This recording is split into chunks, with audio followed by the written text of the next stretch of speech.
Well, students, today I am going to discuss with you learning and teaching, that is paper 3 for B.Ed first year. In this, I am going to discuss with you unit number 3, understanding teaching.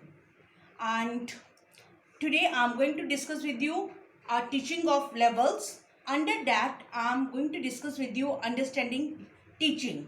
Understanding teaching क्या होती है बेटा, both sir हम इसे बोलते हैं। ये मैंने आपके साथ मीनिंग प्रैक्टिस सारा डिस्कस किया था। फिर भी आइए जल्दी से रिकैप्चुलेट करते हैं इस चीज़ को। जो हमारे मेमोरी लेवल और रिफ्लेक्टिंग लेवल के बीच का लेवल होता है उसे कहते हैं अंडरस्टैंडिंग लेवल। और कल मैंने प्रीवियस वीडियो में मैंने आपके साथ डिस्कस किया था role of the teacher. Teacher को भी इसमें बहुत अच्छा अपना रोल प्ले करना होता है, तभी बच्चे उस चीज़ को अंडरस्टैंड करते हैं। Now today I am going to discuss with you role of the learner. इसमें लर्नर्स का क्या भूमिका है, किस तरह से रोल अपना विद्यार्थी अपनी भूमिका निभाते हैं। यहाँ पर विद्यार्थी बहुत कंफर्टेबल जोन में है। कंफर्टेबल जोन का यहाँ पर मीनिंग है कि they are not free, but even then उन्हें जो मीनिंग समझ आ गया किसी चीज़ का, अंडरस्टैंडिंग उनकी हो गई है, तो वो फिर कंफर्टेबल जोन में है। वो क्लास में बिल्कुल फ्री एनवायरनमेंट में है और वो अपना रोल बहुत अच्छी तरह से प्ले कर रहे हैं। लाइक अगर कोई टीचर क्वेश्चन पुटअप करते हैं तो बच्चे अच्छी तरह से आंसर दे सकते हैं। रीज़न क्या है? क्योंकि उनकी अंडरस्टैंडिंग है। वहाँ पर वो रीजनिंग कर सकते हैं, किसी चीज़ का लॉजिक फाइंड आउट कर सकते हैं। अगर वो कॉन्सेप्ट क्लियर ना हो तो वो टीचर से फिर उस चीज़ को क्वेश्चन पूछ सकते हैं, क्योंकि उनकी अंडरस्टैंडिंग नहीं है। और अंडरस्टैंडिंग लेवल में यही होगा बेटा कि जहाँ पर बच्चा उस चीज़ को अच्छी तरह से समझ जाएगा वो अपना रोल प्ले करेगा। Then we will discuss nature of the motivation. Nature of the motivation, अभिप्रेरणा की प्रकृति। ये मैंने आपके साथ प्रीवियस वीडियो में डिस्कस किया था कि कोहलर ने किस तरह से चिंपांजी को ट्रेन किया था। यहाँ पर उसी चीज़ को हम इम्प्लीमेंट करते हैं। मोटिवेशन का यह है कि अंतर आत्मा द्वारा सीखना, अपने अंतर कुछ ऐसी थिंकिंग होती है कि नहीं हमें ये कार्य करना ही करना है। अगर अध्यापक किस तरह से बच्चों को समझाएंगे तो देखिए हर स्टूडेंट ये कोशिश करेगा कि उस चीज़ को अंडरस्टैंड करे और उस कार्य को अच्छे से अच्छा परफॉर्म करे। परफॉर्म इन द सेंस कि अपने टेस्ट वगैरह अच्छी तरह से दे। अंडरस्टैंडिंग है तभी वो इनसाइड फीलिंग्स के थ्रू उस चीज़ को करेंगे, that is known as motivation. या आप देखिए मैथ्स का अगर एक सम ठीक हो जाता है, बच्चे को गुड मिलता है, बच्चे में इनसाइड फीलिंग ज़्यादा इंक्रीज होती है, वो सारी एक्सरसाइज करने में इंटरेस्ट लेते हैं। Then we will discuss here the method employed. यहाँ पर मेथड एम्प्लॉयड का मीनिंग क्या है? प्रयुक्त विधियाँ। अब ये विधियाँ कौन सी है जो अध्यापक लोग अपना पढ़ाते हैं। यहाँ पर टीचर जो है मोस्ट ऑफ द टाइम वो इंडक्टिव डिडक्टिव मेथड को यूज़ करेगा। आपने टीचिंग 1 और टीचिंग 2 में इस चीज़ को सुना होगा, इंडक्टिव डिडक्टिव मेथड, जहाँ पर अध्यापक क्वेश्चन करता है, बच्चे आंसर देते हैं। आंसर देते हैं तो उसका कोई क्वेश्चन बनाया जाता है। ये आपने बहुत यहाँ पर फेमिलियर है अंडरस्टैंडिंग लेवल में। दूसरा टीचर यूज़ करता है लेक्चर कम डेमोन्स्ट्रेशन मेथड। टीचर ने लेक्चर दिया और उसी चीज़ का डेमो भी दे रहा है, वो बच्चों को बता रहा है। जब हम किसी चीज़ को देखते हैं तो हमारी अंडरस्टैंडिंग लेवल जो है बहुत हाई हो जाता है। उसके अलावा एक और है बेटा नरेशन कम क्वेश्चन मेथड। किसी भी चीज़ को नरेट करना, उसका एक्सप्लेनेशन देना और उससे संबंधित क्वेश्चन पुटअप करना। ज़्यादातर अंडरस्टैंडिंग लेवल में टीचर्स 3 तरह के ही मेथड्स यूज़ करते हैं। First is inductive deductive, second is lecture cum demonstration, third is narration cum questioning method. Now we will discuss here evaluation. Evaluation में यहाँ पर क्या है कि क्लास का वातावरण किस तरह से होना चाहिए और किस तरह से टीचर जो है वो बताता है। अब देखिए अंडरस्टैंडिंग है, आप यहाँ पर ये टीचर पर डिपेंड करते हैं, उनके समय सारणी पर डिपेंड करता है, टाइम टेबल पर डिपेंड करता है कि अध्यापक कैसा टेस्ट लेंगे।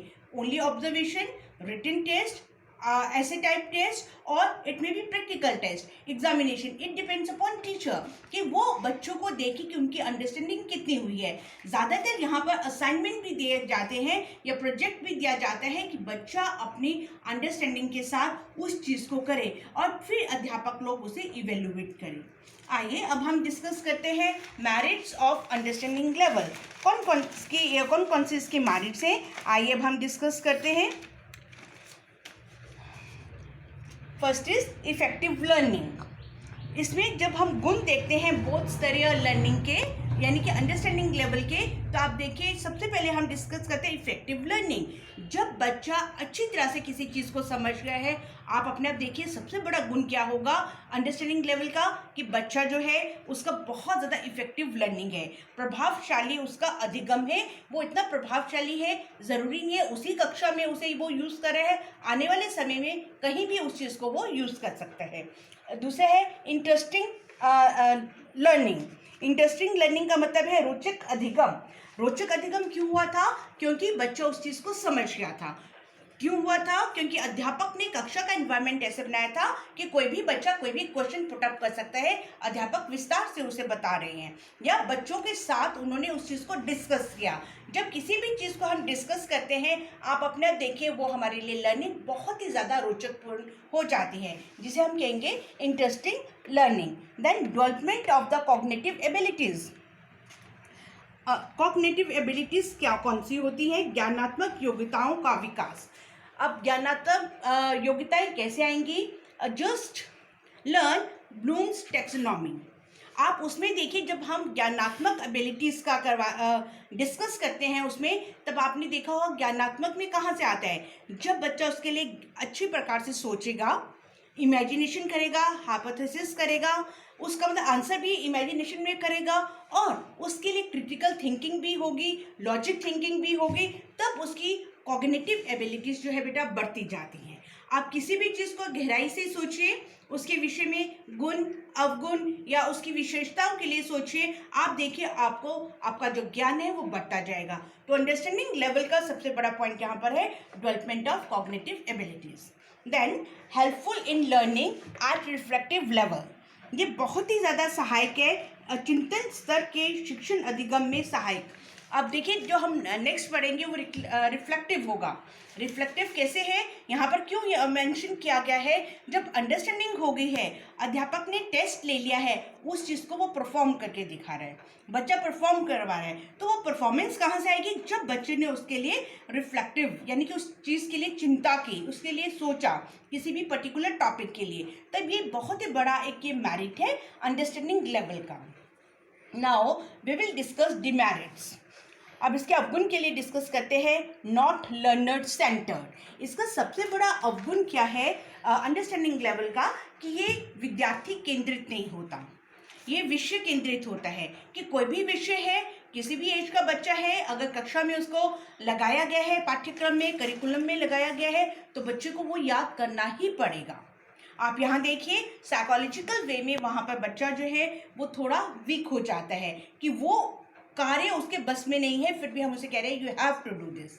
तो सबसे बड़ा अवगुण ये है कि जो चीज़ बच्चे के बस की नहीं है, तब भी उसे याद करने के लिए या उसे अंडरस्टैंड करने के लिए कंपल किया जाता है। Then no development of the higher cognitive abilities. यहाँ पर क्या है बेटा?